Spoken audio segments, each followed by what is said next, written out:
હમણાં જે corona lockdown સમય દરમિયાન ઘણા લોકોએ જરૂરિયાતમંદ લોકોની સેવા કરી છે. એમાં ઘણા એવા લોકો પણ હતા જે ભગવાનની આજ્ઞામાં વિશ્વાસ નથી રાખતા અને ખોટા કાર્ય કરતા રહે છે, મીનિંગ ચાલુ છે. પરંતુ દુનિયાને બતાવવા આપતકાળ સમયમાં સેવા કાર્ય કરતા હતા. તો એવા લોકો પર ભગવાન રાજી થાય કે ના થાય? સ્વામી, પ્રશ્ન તો આમ હા, જુઓ તો વ્યવહારિક લાગે છે. હા, હા. કારણ કે વ્યવહાર માર્ગની અંદર લોકો મન ફાવે એ રીતે પોતાના નિહિત સ્વાર્થને, પોતાના નિહિત ઉદ્દેશોને પૂરું કરવા માટે કાર્ય કરતા હોય છે. અને એવું જ્યારે કોઈ કાર્ય કરે તો એવા કાર્યનું ફળ ભગવાનનો રાજીપો હોઈ શકે કે નહીં. એટલે છે વ્યવહારિક, પણ એની સાથે ભગવાનનો રાજીપો જોડાણો એટલે આધ્યાત્મિક થઈ ગયો છે પ્રશ્ન. જો વ્યવહારિક દ્રષ્ટિએ વિચારવું હોય તો ખાલી એટલું કે ભાઈ દુનિયાને દેખાડવા જો સેવા કરીએ તો એ સેવા કહેવાય કે નહીં, તો એટલો જ પ્રશ્ન હોય કે જીવાત્મા જે કર્મ કરે છે એ દુનિયાને દેખાડવા જો કરતો હોય તો એને સેવા કહેવાય? સેવા તો વગર, સેવાનો અર્થ થાય છે કે એમાં જેમાં પ્રતિસાદ અથવા તો એની અંદર કોઈ વળતરની અપેક્ષા નથી. બરાબર? કોઈ પણ પ્રકારનું, ચાહે એવું નથી કે ભાઈ મને આજ મળે, પણ યશ, કીર્તિ, માનની પણ અપેક્ષા ન હોય. એટલે દુનિયાને દેખાડવાના જો એ હેતુથી સેવા કર્મ કરતા હોય તો એને તો, પણ એને ભગવાનના રાજીપા સાથે જોડ્યો છે પ્રશ્નને, તો આપણે એ દ્રષ્ટિથી પણ એને જરા સમજીએ, પ્રયત્ન કરીએ. હું એ આ પ્રશ્નનો ઉત્તર આપતા પહેલા એક થોડી પૂર્વ ભૂમિકા ભક્તોને સમજણ માટે આપું. પહેલો તો એક વસ્તુ સમજીએ, કર્મફળ અને ભગવાનનો રાજીપો બંને ભિન્ન છે. સમજવું, બંને આપનાર ભગવાન છે.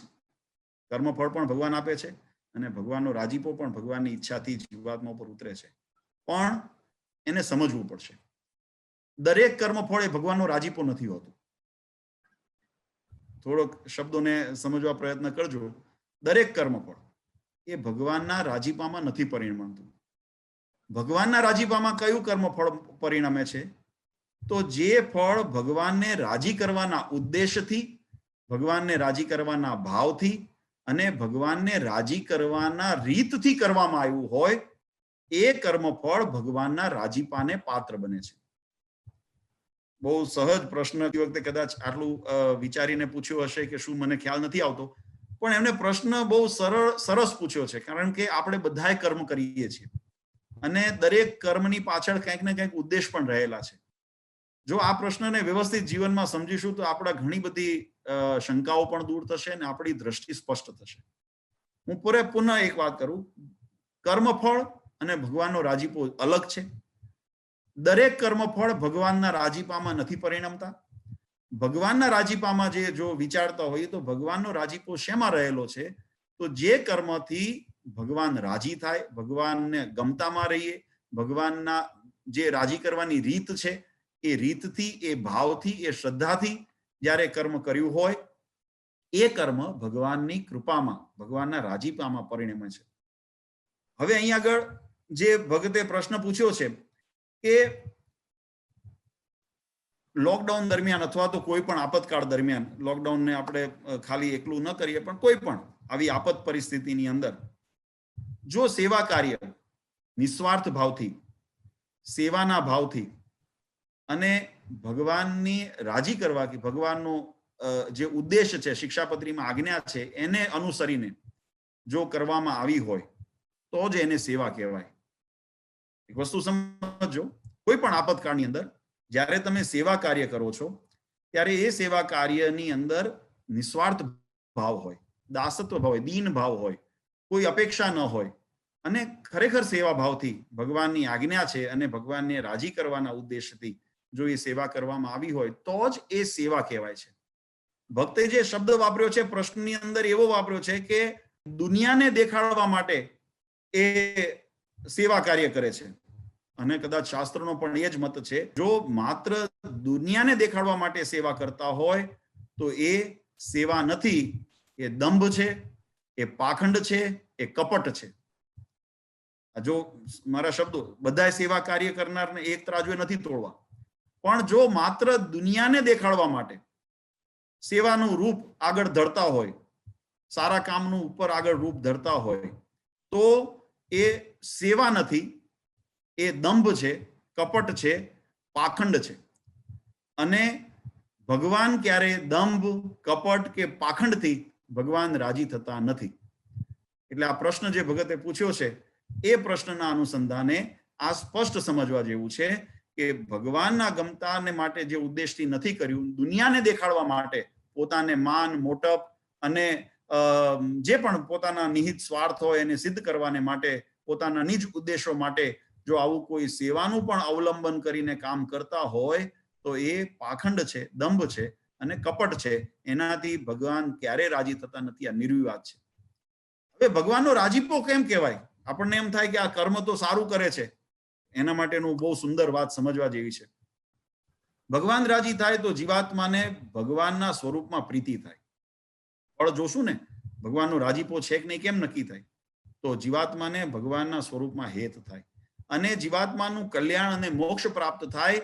તે ભગવાન રાજી થયાનો ઉપાય છે. નહીતર તો ભગવાન રાજી કર્યા કલ્યાણ ન થાય તો ભગવાન રાજીપાનો કોઈ ઉદ્દેશ રહેતો નથી. ભાગવતજીની અંદર કૃષ્ણ ભગવાને અર્જુનજીને કીધું છે કે હું જેના ઉપર રાજી થઉં છું, અમે જેના ઉપર રાજી થઈએ છીએ એને અમે શું આપીએ છીએ? ધન, દોલત, યશ, કીર્તિ નથી આપતા.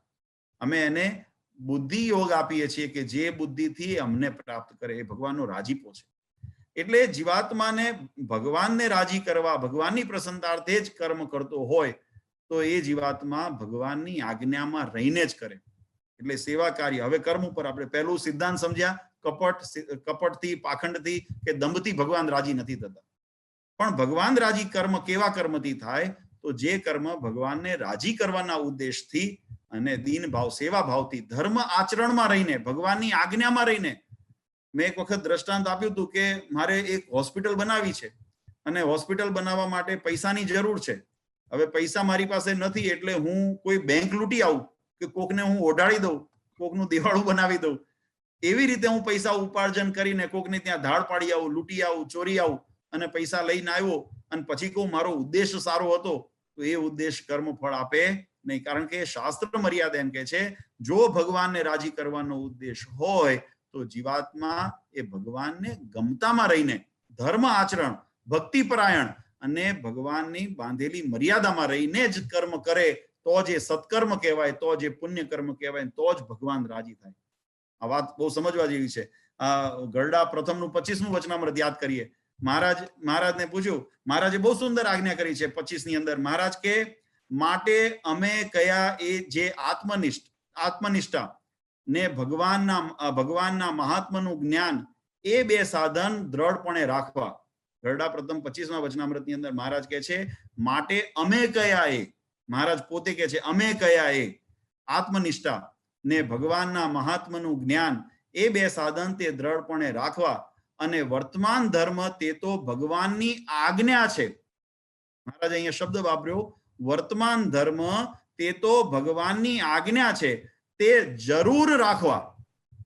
મહારાજ કીધું આજ્ઞા ભગવાનની છે. હું આજ્ઞાનું મહત્વ સમજાવું છું કારણ કે ભક્તે પ્રશ્નની અંદર પૂછ્યું, આજ્ઞાને નથી અનુસરતા, ગણતા નથી અને સેવા કાર્ય કરે છે તો એને ભગવાન રાજી ન થાય. પહેલી વાત કે જો દુનિયાને દેખાડવાના ઉદ્દેશથી કર્યું હોય તો એ કપટ, પાખંડ અને દંભ છે, એનાથી ભગવાન રાજી થતા નથી.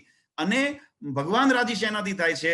તો મહારાજે અહીંયા આગળ સુંદર એનો ઉત્તર વચનામૃતની અંદર મહારાજ કીધું વર્તમાન ધર્મ તે તો ભગવાનની આજ્ઞા છે, તે તો જરૂર રાખવા.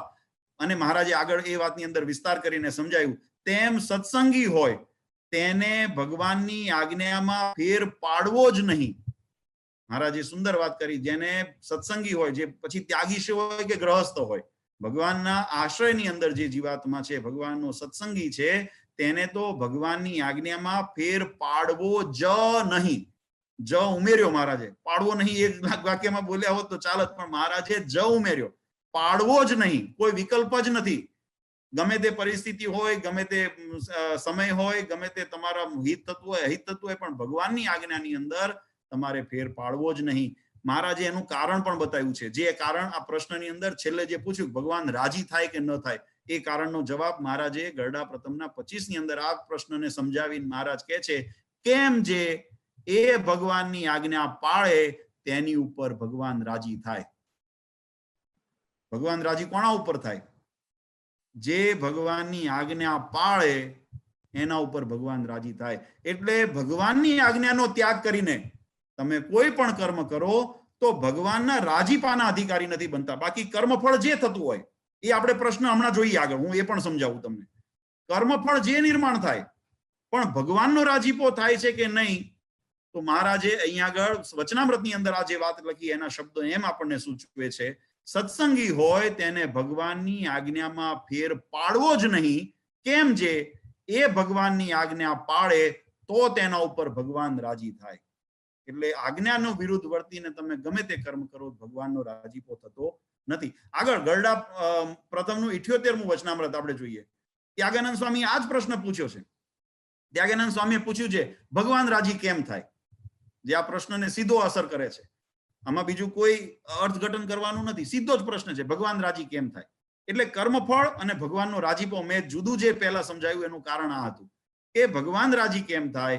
પછી શ્રીજી મહારાજ બોલ્યા છે પ્રથમનું 78, મહારાજ કે જેને ભગવાનને રાજી કરવા હોય તેને તો દેહના સુખને ઈચ્છવું નહીં અને દર્શનનો પણ લોભ રાખવો નહીં, ને ભગવાન જેમ કે તેમ કરવું એ જ ભગવાનને રાજી કરવાનું સાધન છે.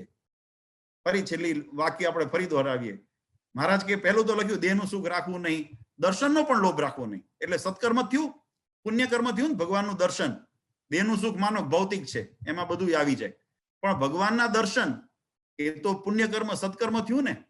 પણ મહારાજ કે એનો લોભ ન રાખવો અને ભગવાન જેમ કહે તેમ કરવું એ જ ભગવાનને રાજી કરવાનું સાધન છે. એટલે પુનઃ પ્રશ્નની સાથે આ વચનામૃતને જો સમજીએ તો ભગવાનની આજ્ઞા લોપ કરીને જો દર્શન પણ નથી થતા તો સત્કર્મ ભગવાનની આજ્ઞાની બહાર રહીને તમે પછી ગમે તેટલા સત્કર્મ કરશો તો એનાથી ભગવાનનો રાજીપો નહીં મળે. હવે આપણે એમ થાય કે સત્કર્મ તો સત્કર્મ જ કહેવાય, તો ભગવાન રાજી કેમ ન થાય? તો પણ એનો વચનામૃત જ આપણે આશ્રય આપણને જવાબ આપે છે. મહારાજે બહુ સુંદર વાત, એટલે જે ભગવાનની આજ્ઞામાં વિશ્વાસ રાખતા નથી ને ખોટા કાર્ય કરતા રહે છે, જે ભક્તે પ્રશ્નમાં પૂછ્યું છે, જે ભગવાનની આજ્ઞામાં વિશ્વાસ રાખતા નથી અને ખોટા કાર્ય કરતા રહે છે, ભગવાનની આજ્ઞાનું પાલન કરતા નથી અને માત્ર દુનિયાને દેખાડવાને સેવા અથવા મદદ કરવાનો એક દંભ કરે છે, એના ઉપર ભગવાન રાજી થાય નહીં. તો આપણને એમ થાય કે સત્કર્મ છે તોય ભગવાન રાજી નહીં થાય. અમે તો સારું કામ કર્યું છે, કોકને જમાડ્યા છે, ભૂખ્યાને જમાડ્યા છે, રોગીને દવા આપી છે, અમે સારા કામ કરીએ છીએ, ગાયોને નિરણ આપીએ છીએ, આ બધા સત્કર્મ છે. બરાબર? કોઈને મનમાં શંકા થાય, સહજ છે, પણ એના માટે પણ મહારાજ ગરડા મધ્યનું 11મું વચનામૃત જોઈએ. બહુ સુંદર ભગવાને વાત કરી છે. મહારાજે કીધું કર્મફળ જે મેં જુદું પાડ્યું, ભગવાનના રાજીપાનો હેતુ ભગવાનની આજ્ઞા છે.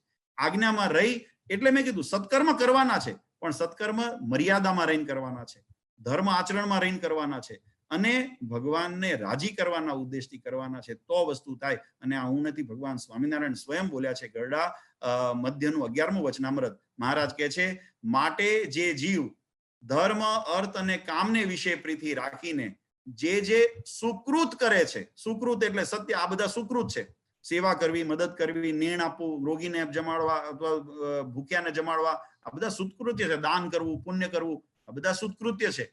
પણ મહારાજ કહે છે જે ધર્મ અર્થ અને કામ, આ અર્થને વિશે જે માન વગેરે જે અર્થ જે કરતા હોય, દુનિયાને દેખાડવા અર્થે કરતા હોય, એ અર્થને વિશે થયું, કામને વિશે થયું.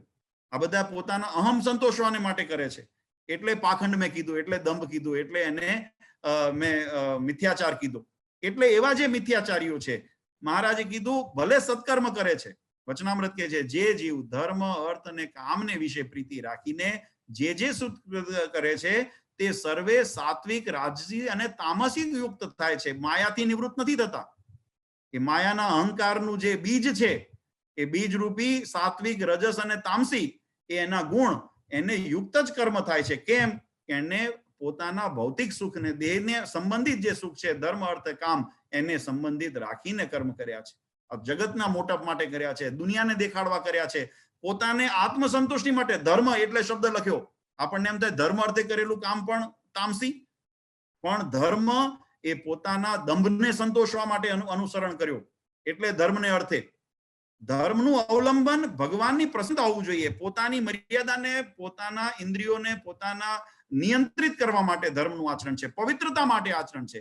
એ ધર્મ જો દંભ બની જાય એ ધર્મનું આચરણ જો ગુમાન લાવી દે, આત્મશ્લાઘા કરવા માટે મજબૂર કરે, તમને મોટા માન આવી જાય, તો મહારાજ કહે છે એ ધર્મ એવો પણ ક્લેશનું કારણ બને છે. એ ધર્મ પણ તામસયુક્ત થાય છે, રાજસયુક્ત થાય છે.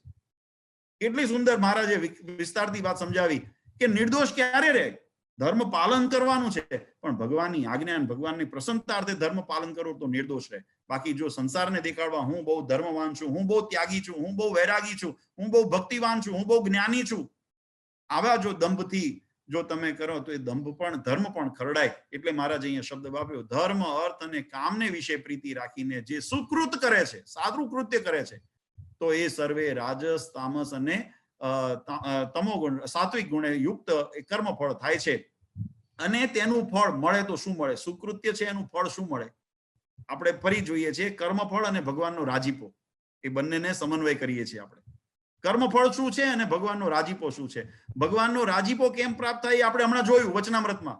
મહારાજ કે ભગવાનનું કયું કરીને, ભગવાનની બાંધેલી મર્યાદા આજ્ઞામાં રહીને વર્તો તો જ ભગવાન રાજી થાય, અન્યથા ભગવાન રાજી થતા નથી. આપણને મનમાં એમ થાય કે સારું કામ કરીએ, પુણ્ય કામ કરીએ, દાન કરીએ, આપણે ધર્મ કરીએ તો આપણને કેમ ભગવાન રાજી ન થાય? તો એનું કારણ ભગવાન સ્વામિનારાયણ વચનામૃતમાં સમજાવે છે. મહારાજ કહે કે તેવું જે કર્મ ધર્મ, અર્થ અને કામને પ્રીતિ રાખીને અથવા તો એના ઉદ્દેશીને જે કરેલું છે એવું સુકૃત્ય છે, એ કૃત્યનું ફળ શું મળે?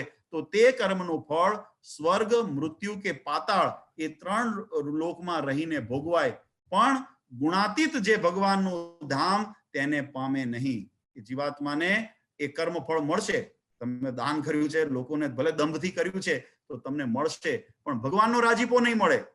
કારણ કે ભગવાનનો રાજીપો ગીતાની અંદર ભગવાને કીધું, દદામી બુદ્ધિ યોગમ તમ, કે કેવી બુદ્ધિ યોગ મળે? કે મને પ્રાપ્ત થાય, ભગવાનની પ્રાપ્તિ ન થાય. અહીંયા મહારાજે લખ્યું ગુણાતીત ભગવાનનું જે ધામ છે તેને નહીં પામે. ભગવાનના ધામ કોણે જવાય? જેના ઉપર ભગવાન રાજી હોય એને જવાય. એનો અર્થ કે એને મોક્ષ પ્રાપ્ત નહીં થાય, ભગવાન એના ઉપર રાજી નથી થતા.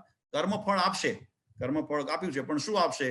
મૃત્યુલોક, સ્વર્ગલોક ને પાતાળ લોકની અંદર ફેરા ચાલુ રહેશે. લક્ષ 84 હજુ લક્ષ 84 માંથી મુક્તિ મળશે નહીં. અને મહારાજે એ જ વાત લખી, અને જ્યારે મોક્ષ ન થાય ત્યારે જન્મ મરણ ને નરકનું દુઃખ તે મટે નહીં.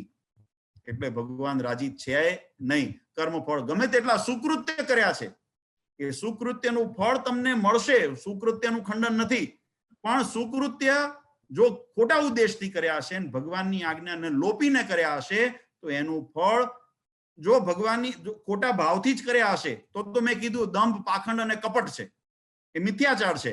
એટલે એનો તો પાપનો જ બોજ બનવાનો છે, એનો પુણ્યનો બોજ બનવાનો નથી. પણ માનો કે દંભથી નથી કર્યા, પાખંડથી નથી કર્યા, કપટથી નથી કર્યા, પણ ભગવાનને રાજી કરવાના ઉદ્દેશથી પણ નથી કર્યા.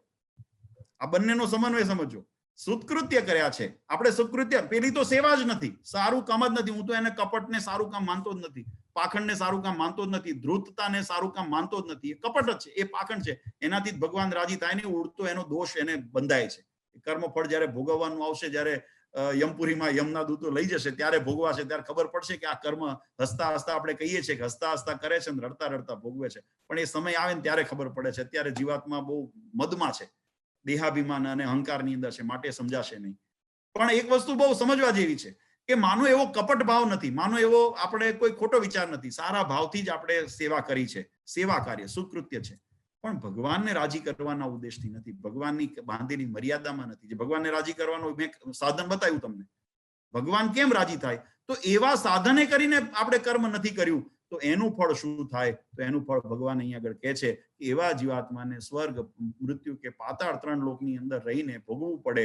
એનો મોક્ષ અને ભગવાનના ધામની પ્રાપ્તિ થાય નહીં. અને જ્યાં સુધી મોક્ષ ન થાય ત્યાં સુધી જન્મ મરણ ને નરક 84 એનું દુઃખ ટળે નહીં. અને જો ધર્મ, અર્થ અને કામ સંબંધી જે ફળની ઈચ્છાનો ત્યાગ કરીને તેના તે શુભ કર્મ, ફરી અહીંયા શબ્દ વાપરું છું, તેના તે જ શુભ કર્મ, સેવા, દાન, ભક્તિ આદિ જે પણ સારા કૃત્ય, સુકૃત્ય છે, તેના તે શુભ કર્મ જો ભગવાનની પ્રસન્નતાને અર્થે કરે, અને ભગવાનની પ્રસન્નતાની વ્યાખ્યા આપણે ઉપર સમજ્યા, ભગવાનની પ્રસન્નતાને અર્થે કરે, તો તે જ શુભ કર્મ છે તે ભક્તિ રૂપ થઈ અને કેવળ મોક્ષને અર્થે થાય છે.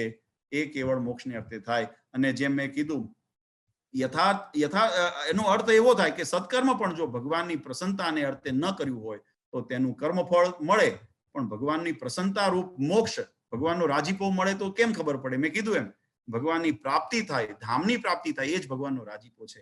મહારાજ કે એવો રાજીપો મળતો નથી, એવો ભગવાનની કૃપા ઉતરતી નથી, અને પ્રસન્નતા રૂપ જે મોક્ષ એની પ્રાપ્તિ ન થાય, અને કર્મનું ફળ સ્વર્ગ, મૃત્યુ કે પાતાળ 3 લોકમાં રહીને ભોગવાય. પછી દુનિયાને દેખાડવાને, સ્વાર્થને સિદ્ધ કરવા, જગતની મોટાઈને અર્થે જો કર્મ કરેલું હોય તો એના ઉપર ભગવાન રાજી કેમ થાય?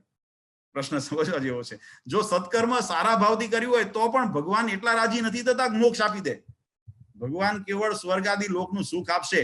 અને મહારાજે તો ત્યાં સુધી વચનામૃતમાં વિસ્તાર કર્યો કે એ ખૂટશે એટલે વળી પાછું લક 84 માં જન્મ લેવો પડશે.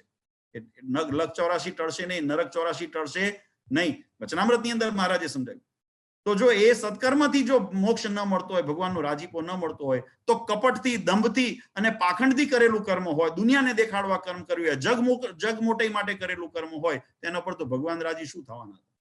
એટલે એવા કર્મથી ભગવાન રાજી થાય નહીં. માટે કર્મ જો કરવું તો આ બે વસ્તુનું અનુસંધાન રાખીને, દરેકે સારું કામ કરીએ તો પણ અનુસંધાન રાખીએ, અને ખોટું કામ તો કરવું જ નહીં, એટલે અધર્મનું આચરણ તો કરવું જ નહીં, પણ સત્કૃત્ય કરીએ તો પણ એક વસ્તુનો ઉદ્દેશ રાખીએ કે ભગવાનને જેમ રાજી થાય એ રીતે ભગવાનની પ્રસન્નતાર્થે કરવું. અને ભગવાન કેમ રાજી થાય? તો ભગવાને કીધું કે અમારી બાંધેલી મર્યાદામાં રહીને તમે કામ કરશો, અમારી આજ્ઞામાં રહીને કામ કરશો, અમારા સિદ્ધાંતમાં રહીને કામ કરશો, તો તમારું સત્કૃત્ય ઉપર અમે રાજી કહીશું. નહીં તો સત્કૃત કર્મ કર્યું છે ફળ આપશું, સ્વર્ગાદી લોકમાં, બ્રહ્માદી લોકની અંદર તમને નાખશું થોડા દિવસ, અને પછી પાછા નરક 84 માં લઈશું. ખરાબ કામ કર્યું છે તો યમપુરીમાં નાખશું, અને યમપુરીમાંથી વળી પાછા નરક 84 ની અંદર, લક 84 ની અંદર ભટકાવશું. મોક્ષ નહીં થાય, ભગવાનનો રાજીપો નહીં થાય. એટલે કર્મફળ અને ભગવાનના રાજીપો, આ બંને સિદ્ધાંતને સાથે રાખીને જો સમજીએ તો એક સિદ્ધાંત આપણને દેખાય છે. સત્કૃત્ય કરવાનો શાસ્ત્રનો મત છે. સદાચારનું આચરણ કરવું, સત્કૃત્ય કરવા, દયા, દાન, ધર્મ, જે પણ આપણા નિયમ છે એનું અનુસરણ કરવું, પણ જે રીતે ભગવાન રાજી થાય એ રીતે રહીને કરવું, પોતાની મનગમતી રીતે કરવું નહીં. એટલે મેં દ્રષ્ટાંત આપ્યું, મારે હોસ્પિટલ બનાવવું છે, મારે દાન કરવું છે, પણ એના હારું મારી મનગમતી રીતે હું પૈસા ભેગા કરી આવું, કોકને લૂંટી આવું, એવો સિદ્ધાંત નથી. હું ઉદ્યમથી કમાવું તો એ મારી લક્ષ્મીનો હું દાન કરી શકું, અથવા તો કોઈ મને સહકાર કોઈની પાસે મેળવીને કરું તો, પણ એમાં જો કપટ અને દંભ રાખ્યો હોય તો એ દોષને યુક્ત થાય છે. એટલે ભગવાનને રાજી કરે એ રીતે સત્કર્મ કરવાનો આ સિદ્ધાંત આપણને મધ્યનું 11મું બતાવે છે. સત્કર્મ કરવું, કારણ કે તેનું તે જ સત્કર્મ છે. મહારાજે જે શબ્દ વાપર્યો ને બહુ સુંદર વાપર્યો છે. મહારાજ કહે કે તેનું તે જ શુભ કર્મ, તે ભગવાનની પ્રસન્નતાને અર્થે કરે તો એ જ શુભ કર્મ. ફરી વાપર્યું મહારાજ કે એ જ શુભ કર્મ છે, તે ભક્તિ રૂપ થાય છે. એટલે શુભ કર્મ કરવું, સારું કામ કરવું, પણ ઉદ્દેશ પણ સારો રાખવો, નીતિ પણ સારી રાખવી, અને રીત પણ એવી અપનાવી જે ભગવાનની આજ્ઞામાં હોય, ભગવાનની મરજીમાં હોય, ભગવાન રાજી થાય એમ હોય, એવી રીતે સત્કૃત્ય કરીએ તો ભગવાનનો રાજીપો પ્રાપ્ત થાય. બાકી કર્મ ફળ બંધાશે, અને કર્મનું ફળ જે ભોગવાતું હશે ભગવાન આપશે, પણ મોક્ષ નહીં થાય, ભગવાનનો રાજીપો નહીં મળે. એટલે એ રીતે સત્કૃત્ય માત્ર કરવાથી, અને દુનિયાના દેખાડવા માટે, જગતની પોતાના આત્મશ્લાઘા, પોતાના મોટાઈ માટે કર્યું છે તો દંભ છે, એનાથી તો ભગવાન રાજી થશે જ નહીં. પણ જો એવો ભાવ ન હોય તો પણ ભગવાન રાજી થાય, જો એ પદ્ધતિથી નહીં કર્યું હોય. ઘણા કહે છે ને અમે ભગવાનનું ભજન કરાવીએ છીએ, અમે ભક્તિ કરાવીએ છીએ, પણ ભગવાનની આજ્ઞા પ્રમાણે નથી કરાવતા, તો એ ભક્તિ પણ તમારી નિષ્ફળ છે. કારણ કે એ મહારાજ કીધું એટલે જ લખ્યું, ધર્મ, અર્થ અને કામને ઉદ્દેશીને કરેલું છે. ભગવાનની પ્રસન્નતા અર્થે નથી કર્યું. જો ભગવાનની પ્રસન્નતાને અર્થે કરતા હોય તો ભગવાને જે રીત અપનાવી છે એ રીત અપનાવીને તમે ભક્તિ કરો તો મહારાજ કે સફળ થાય. અન્યથા તમારી એ ભક્તિ પણ સફળ થતી નથી. મહારાજે વચનામૃત પ્રથમ નામાં કીધું છે કે તમારી કરેલી ભક્તિ કોઈ કાળે રજડતા ઉગશે તો મહારાજ કે અમે ફરી પાછો તમને યોગ આપશું, અને ત્યારે પણ અમે કીધું એમ તમે કરશો તો મહારાજ કે અક્ષરધામમાં અમે ભેળા રહીશું. એટલે આ બધાનો આપણે જો સમન્વય કરીને જોઈએ તો એક વાત બહુ સ્પષ્ટ થાય છે. ભગવાનને રાજીપાનું તો સ્પષ્ટ મહારાજ કીધું, ભગવાન રાજી કેમ થાય, અને એ રીતને છોડીને ગમે તેવી રીત કરીને ગમે તેટલા સારા કામ કરો, ભજન કરો. મહારાજ એટલે ભક્તિ માટે પણ લખ્યું, ભક્તિ કરવી તો ભગવાનને રાજી કરવા કરી, દુનિયાને દેખાડવા ન કરી. વચનામૃત મહારાજે લખ્યું ને, જેમ એ પણ સત્કૃત્ય છે, ભક્તિ પણ સત્કૃત્ય છે, પણ જો દુનિયાને દેખાડવા કરી તો નિષ્ફળ. પોતાની મરજીથી, પોતાની ઈચ્છા પ્રમાણે તોડી મરોડીને કરી તો પણ નિષ્ફળ. વગર મહાત્મા, વગર જ્ઞાને, વગર આજ્ઞા પાલને તમે કરી તોય નિષ્ફળ. બીજ ફળ બંધાણું, કર્મ કર્યું ને એટલે કર્મ ફળ બંધાણું, પણ એનું ફળ શું મળ્યું? મહારાજ કે રજડતા કોઈ કાળે તમારી ભક્તિ ઉગશે તો મહારાજ કે અમે તમને પાછો યોગ આપશું. આટલું કર્મ ફળ બંધાણું. મોક્ષ ન મળ્યો, ભગવાનનો રાજીપો ન મળ્યો. એટલે કર્મ સત્કૃત્ય કરવા એ શાસ્ત્રોનો સિદ્ધાંત છે, પણ એ સત્કૃત્ય શાસ્ત્ર મર્યાદા, ભગવાનની આજ્ઞા અને ભગવાનને ગમતામાં રહીને, ભગવાનની મરજીની અંદર રહીને અને ભગવાને બતાવેલ માર્ગ ઉપર ચાલીને જો સત્કૃત્ય કરીએ તો જ ભગવાન રાજી થાય. એટલે ભક્તોનો પ્રશ્ન, એનો ઉત્તર એ છે કે આપણે કર્મ કરીએ તો ભગવાનને રાજી કરવાને અર્થે કરીએ, ભગવાનની બાંધેલી આજ્ઞામાં રહીને કરીએ તો જ ભગવાન રાજી થાય, અન્યથા ભગવાન રાજી થતા નથી. સત્સંગના નવા વિડિયો નિહાળવા માટે આપણી યુટ્યુબ ચેનલ સ્વામિનારાયણ વડતાલ ગાદીને સબસ્ક્રાઇબ કરો અને બાજુમાં આપેલા બેલ આઇકોન બટન પર ક્લિક કરો, જેથી જ્યારે નવો વિડિયો આવે એટલે સૌ પ્રથમ તમે જોઈ શકો. જય શ્રી સ્વામિનારાયણ.